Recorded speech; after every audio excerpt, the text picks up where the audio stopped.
Welcome back to our channel. So present అన్ని పార్టీలలో కూడా ఎమ్మెల్సీ ఎన్నికల సంబంధించిన చర్చ జరుగుతుంది. టికెట్ల పైన వీళ్ళకి ఇవ్వాలంటే వాళ్ళకి ఇవ్వాలి, వాళ్ళకి ఇవ్వాలంటే వీళ్ళకి ఇవ్వాలనే పైరవీలు కూడా నడుస్తుంది. సో ఈ సందర్భంగా సంఘాలుగా ముందుకు వచ్చారు. ఖచ్చితంగా ఈసారి బీసీ బిడ్డలని గెలిపించుకోవాలనే నినాదం అయితే గట్టిగా వినిపిస్తుంది. ఇక ప్రజెంట్ మనతోటి విద్యార్థి సంఘం నాయకులు ఉన్నారు. ఒక్కసారి మాట్లాడదాం మనం. ఏం జరుగుతుంది అసలు? ఎమ్మెల్సీ ఎన్నికల రచ్చ చర్చ జరుగుతుంది. ఒక్కొక్క పార్టీల టికెట్ల గురించి కొట్లాడుకుంటున్నారు.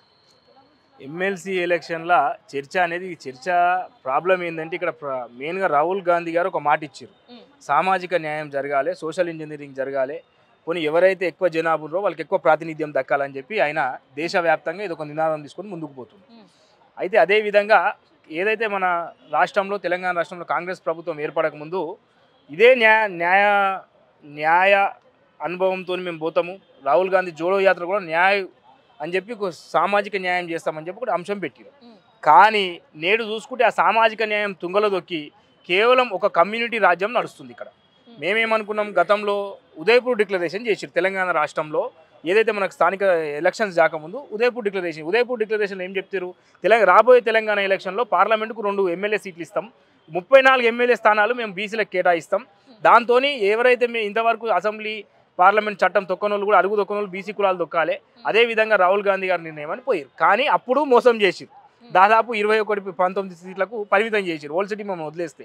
దాని తర్వాత పార్లమెంట్ ఎలక్షన్స్ వచ్చినాయి. పార్లమెంట్ ఎలక్షన్స్లో న్యాయంగా ధర్మంగా దక్కాలంటే బీసీలకు దాదాపు 8 పార్లమెంట్ స్థానాలు దక్కాలి. అప్పుడు కేవలం 3కి అది కూడా మనం చూసాం, ఏం జరిగిందో అది చూసాం. నేడు చూసుకుంటే ఏందిరా అనుకుంటే PRTU ఏమో ఒక రెడ్డిని ప్రకటించింది, వాళ్ళకేమో మేము కాంగ్రెస్ పార్టీ మద్దతు అంటారు. దాని తర్వాత వీళ్ళేమో ఇప్పుడు ఒక కార్పొరేట్ దాదాపు 100 కోట్లు పెట్టుకుని ఒక ఆయన తిరుగుతుంది కరీంనగర్, ఆదిలాబాద్ మీదకి ఎమ్మెల్సీ కావాలని. ఆయన పేరు ప్రస్తావన ఎందుకు, ఆయన నాకు కాంగ్రెస్ టికెట్ వస్తుంది, నాకు ఆశీస్సులు ఉన్నాయని చెప్పి అంతా ఒక రెడ్డి ఎమ్మెల్యేలను పోటరీ చేసుకుని ఆయన తిరుగుతాడు. ఇక్కడ చూసుకుంటేనేమో ఈ సమస్య ఇటు మేమేమంటున్నాం అంటే రాహుల్ గాంధీ గారు ఇచ్చిన మాట కాంగ్రెస్ ప్రభుత్వం ఇక్కడ అమలు చేస్తుందా చేయదా? రాహుల్ గాంధీ గారి మాట మీకు ఏమన్నా ఇనరా? వారి మాట అంటే మీకు గౌరవం ఉందా లేదా అనేది ఇక్కడ రేవంత్ రెడ్డి గారిని మేము సూటిగా ప్రశ్నిస్తున్నాం. రేవంత్ రెడ్డి గారు ముఖ్యమంత్రి అయినాక కూడా అంతకుముందు పార్లమెంట్లో మన పార్లమెంటేరియన్ ఉన్నప్పుడు నిర్మలా సీతారామన్కి ఈయనకు ఒక సంభాషణ జరిగితే, నేను శూద్రుణ్ణి కాబట్టి నాకు హిందీ చక్కగా రాదు, మీరు అవహేళన చేస్తున్నారని నిర్మలా సీతారామన్ గారిని ఈయన ప్రశ్నించాడు.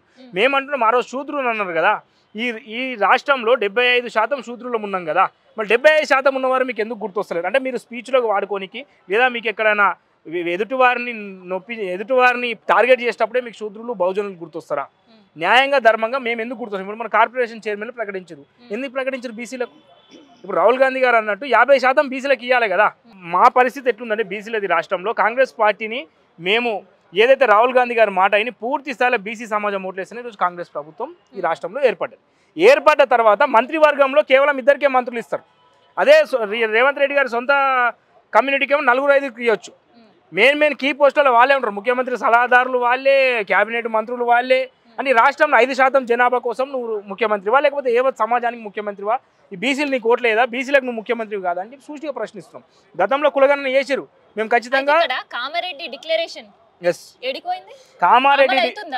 కామారెడ్డి డిక్లరేషన్లో భాగంగా అనేక అంశాలు ఉన్నాయి. అందులో ఏదైతే స్థానిక సంస్థల్లో 42% బీసీలకు రిజర్వేషన్లు ఇస్తున్నారు.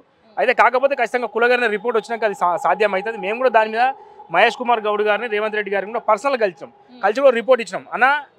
స్థానిక సంస్థలు ఏదైతే 42% రిజర్వేషన్ పోతున్నారు కాబట్టి కామారెడ్డి డిక్లరేషన్ ప్రకారం క్యాస్ట్ సెన్సస్ చేసినాక రిపోర్ట్ వచ్చినాక పోవాలన్నాం, అది వాళ్ళు ఆపారు. దానికి మేము పూర్తి స్థాయిలో ప్రభుత్వానికి మేము మద్దతు ఉన్నాం. కానీ అయినప్పటికీ ఇక్కడ ఎందుకు ఇది లేట్ అవుతుంది?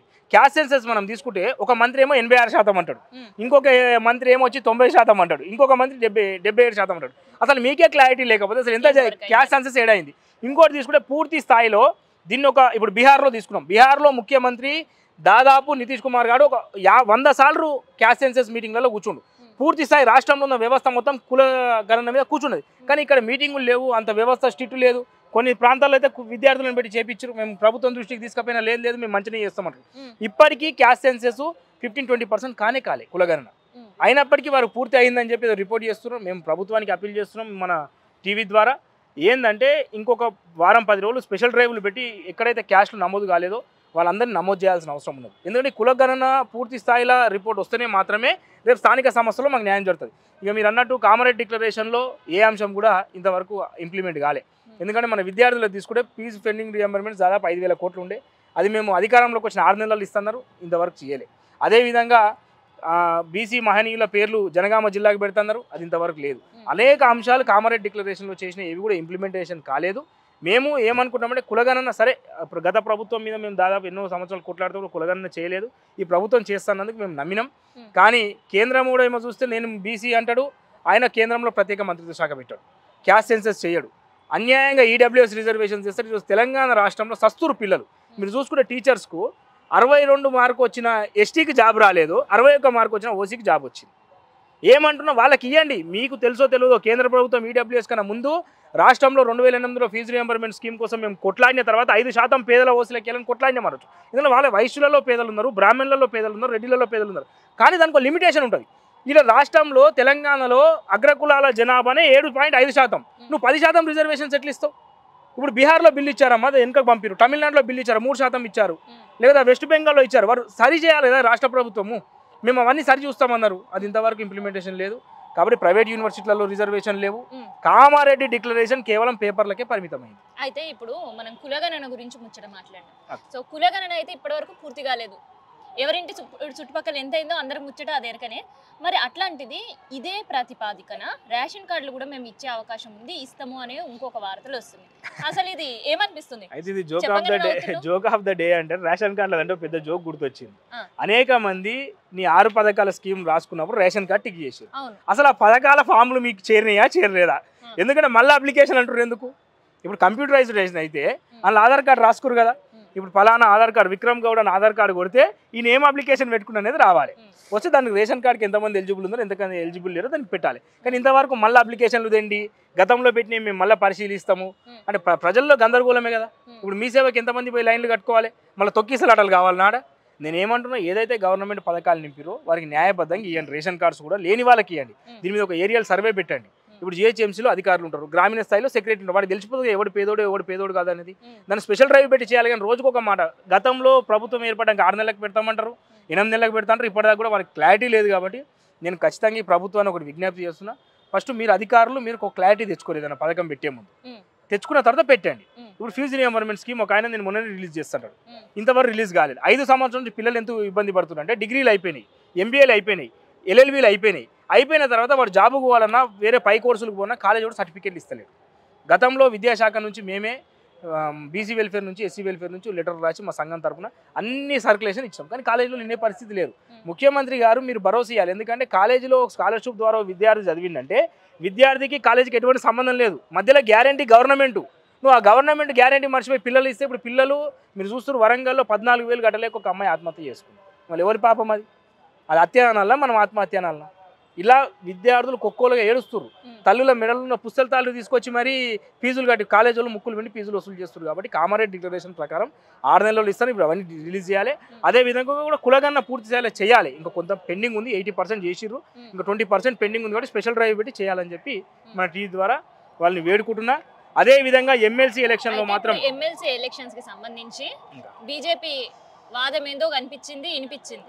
కాంగ్రెస్ చెప్పకనే మేము మిత్ర పక్షానికి సపోర్ట్ చేస్తామన్నది. ఇక బీఆర్ఎస్ ఏం చేస్తుందో దేవుడు ఎరుగు ఇప్పటి వరకు లేదు. నాకు తెలిసి బీఆర్ఎస్ పోటీ చేయదు తెలివిగా. బీఆర్ఎస్ పోటీకి తప్పుకుంటుంది. నేను చూసిన ఇంతకుముందు గతంలో చూసిన దానికి ఇప్పుడు ఎక్స్పీరియన్స్, నేను విద్యార్థి సంఘంలో 16 సంవత్సరాల నుంచి ఉన్నా కాబట్టి చెప్తున్నా, బీఆర్ఎస్ పోటీ నుంచి తప్పుకుంటుంది. బీజేపీ అయితే ఇప్పుడు ఎంత ఘోరం అంటే ఇంతకుముందు బీజేపీ గతంలో బీజేపీ ఉండేది, సరే వాడు ఒక జెండా బట్టి బీజేపీ పార్టీ కోసం పనిచేసిన ఇచ్చినట్టు న్యాయం. ఇప్పుడు బీజేపీ ప్రకటించిన వాడు బీజేపీకి సంబంధమే లేదు, కొత్తగా వచ్చిన వాళ్ళకి ఇస్తారు.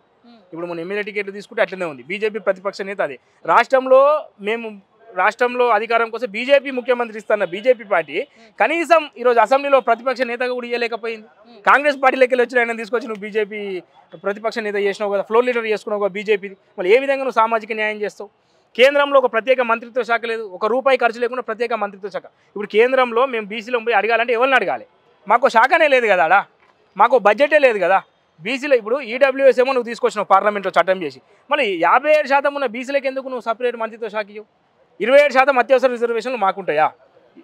మాకే క్రిమిలేయర్ ఉంటుందా? ఎవరికి దేశంలో ఎక్కడ లేదు, అందరికీ రిజర్వేషన్లలో బీసీలకు పూర్తి స్థాయిలో కేంద్ర ప్రభుత్వం అన్యాయం చేసింది.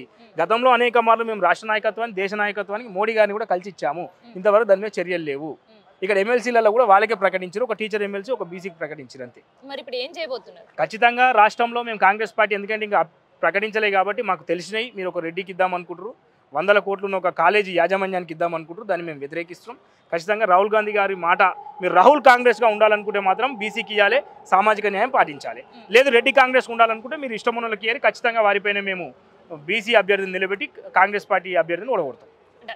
సో ఇదనమాట ఎమ్మెల్సీ ఎలక్షన్స్ సంబంధించిన అభ్యర్థుల పైన పార్టీలు ఎంత కసరత్తు చేస్తున్నాయో బీసీ సంఘాలు దానికంటే పెద్ద ఎత్తున కసరత్తులు చేస్తున్నాయి. ఇన్ కేసు బీసీలకు కాకుండా మిగతా వాళ్ళకి ఇస్తే మాత్రం ఎట్లా ఓడగొట్టాలి, ఎవరిని నిలబెట్టాలి అనే ప్రణాళికలతో కూడా సిద్ధమవుతుంది.